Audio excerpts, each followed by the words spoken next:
been challenged by Monster Fight Club to get a Vault Hunter ready for their newest Kickstarter game, Mr. Torgue's Areana of Badassery. Will I succeed? Let's find out.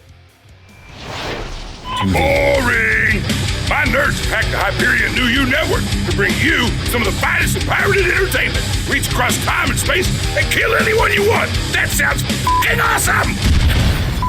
That's right. Recently, I was contacted by Monster Fight Club about their newest Kickstarter game for Borderlands, Mr. Torgue's Areana of Badassery, and I have to say, the miniatures in it really excite me. It's a 1 to 4 player cooperative game where you are going up against various challenges that Mr. Torgue is giving to the Vault Hunters, trying to prove how badass they are.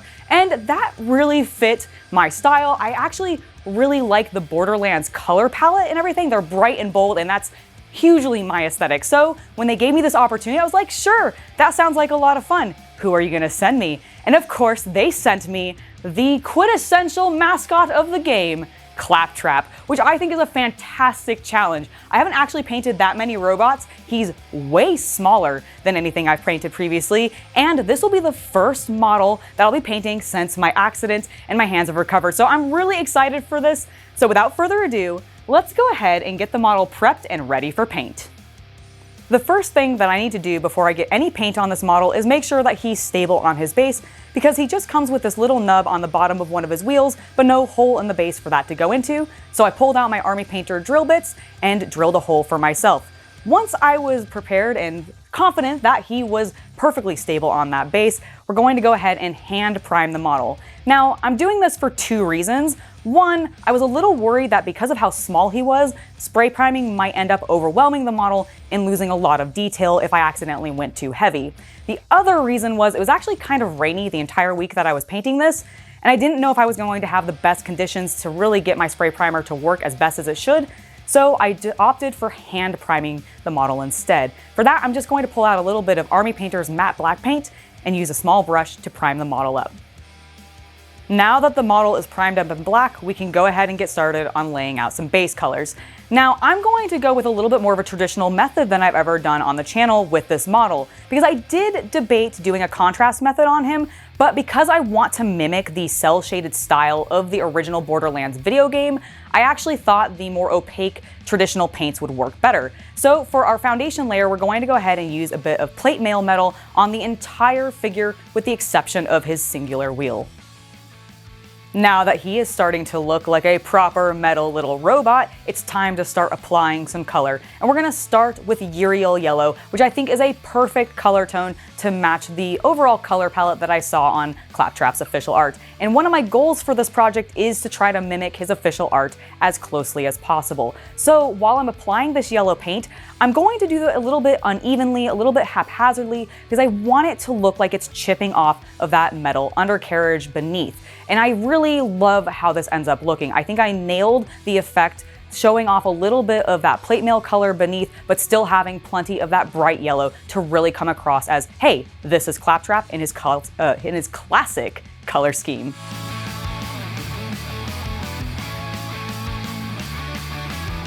Hello, Imperial Citizen. This is your regular reminder to subscribe to the channel and hit the Emperor's bell for notifications.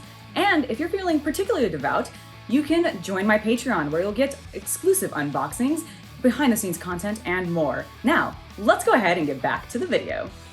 There are 2 other colors that I would say are quintessential to Claptrap's classic color scheme, and the first of that is going to be red. We're going to pull out Dragon's Red from the Army Painter and apply this to a few key locations where it dominates on the model normally. First of all, I want to add it behind his eye socket so that we get a little bit of ring of red there, because I did see a lot of fan art and official art that had a little bit of red, and I really like that accent color there. Then I want to also use this on the LED screen on his front, on one of the panels on his badonkadonk, and then as well on all of the exposed wires that you might see peeking out on his arms. Then the other color we're going to move on to is a really nice teal blue, and of course I had to pick Armin blue for this color because I just really love the way that Citadel color tone works out. This is going to go in 2 key locations. One, it's going to be for his LED of his eye so that it glows a nice blue, and then we're also going to apply it to the LED screen that is below the red one on his torso. Sometimes I see this done in a little bit more of a metallic, but I've also seen it tinted more of this teal color tone, and I really like that effect, and since the model had a really prominent screen there, I figured it would be best to just accent it with a bit of additional color. Now, we're gonna move back to that eye here for a second because I want to accent it a little bit more and really give it an effect like it's glowing. And to do that, I'm going to use Skink Blue, a dry paint by Citadel, and lightly dry brush this onto the lens to create a glowing effect. We're going to top this off here in a bit when we get to some white paint, but for now, that's where we're going to leave it.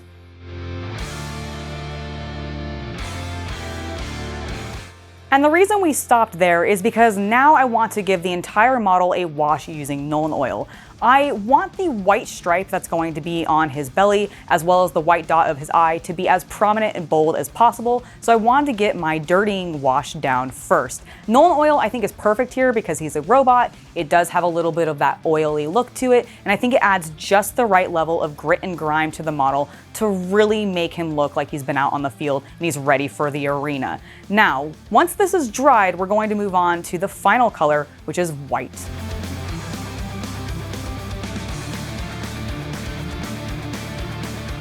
And I'm gonna keep this simple. We're just going with matte white by the Army Painter and a very small brush to apply this, because that stripe is going to be entirely freehand onto the model because they don't really identify where it specifically should be. I think I did a pretty good job of lining everything up and still getting the effect that I had previously with the yellow, making it look a little bit splotchy and unkempt, like it's been scraped off as he's gone through battles and everything. Plus, I said I want to dot his lens to give it a little bit of a final glow, so we're going to apply a singular dot of white paint to the lens of Claptrap's eye, and I think it works really, really well. I also decided to put a little bit of white stripes on that red panel on his butt to give it a little bit more emphasis there too, because I did see in some official art that he had sort of a white and red striped cylindrical thing there, but since that wasn't on my model specifically, I figured this panel would be a good enough substitute to add a little bit more variety to his backside. Now the last thing that we need to do is get his base ready, and this model will be complete. Now, Claptrap is traditionally on Pandora with the gang, so I figured why not give him a Pandora-themed base. For that, we're going to go with Armageddon Dust as our texture paint, applying this relatively thinly so we get some really nice textures going. Once that has had plenty of time to dry, I'm going to come back in with a wash using Agrath's Earthshade. This is going to deepen all of the colors very nicely, really pop all those textures that we had dry up, and I just really love the effect. But the final thing that really makes this model sing to me, and I think just somehow is very appropriate to Claptrap, is I decided to add some Gamer's Grass flower tufts onto his base. I just picked these up, I've been looking at them forever, and I've really been wanting to use them. And because Claptrap is so bright, bold, and colorful, and I really think the flowers just kind of go with his like, hey guys, wave that he's doing, it just worked perfectly. So I picked out a couple of different colors to put on his base, predominantly using some purple flowers because, well, it's me and that's my favorite color. Now that he's ready, let's go ahead and take a look at the final model.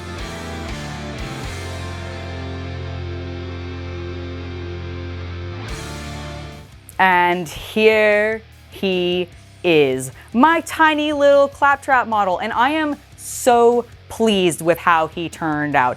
I think the color palette I nailed. I really wanted to keep him as accurate and on model as I possibly could, and I think with what I was given to work with, I did an exceptional job, and honestly, this model already looks exceptionally like Claptrap. They did a fantastic job, Monster Fight Club that is, on these models. If you've looked at the Kickstarter at all, which you can find a link in the description below if you're interested in it, then you'll know that they have been doing really cool work. All of the Vault Hunters look super cool. They just previewed Zero and he looks amazing. Plus, there's a bunch of different monster models and of course, plenty of psychos for you to pick up and paint with this game. I'm really excited about it. I think it's going to be a really fun one. I personally really like cooperative games, so it's definitely one I'm interested in picking up myself. Plus, the models were a blast to paint and the styling totally fits my jam, like I said. So I'm just overall incredibly happy with how this has turned out. I want to thank Monster Fight Club one more time for sending this model my way and allowing me the opportunity to go ahead and paint it early before the game is even out.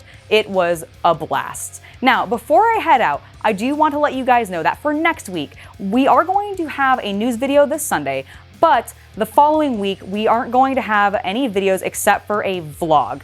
We're going to take a little bit of time off because it is the holiday season. We want to give ourselves a bit of time to relax and recover and actually enjoy the first time we're going to have actually time off together in almost 10 years because I won't be working retail anymore. And it's all thanks to you guys here on the channel and especially my patrons. So before I head off, finally, I want to give them a huge shout out for supporting me and allowing content like this to be made. You guys are the best. Thank you guys so much, and I will see you next week for the One News video this coming Sunday, and then our vlog video. And then we'll move on to the new year, and there'll be lots of cool new content, and I'm really excited for it.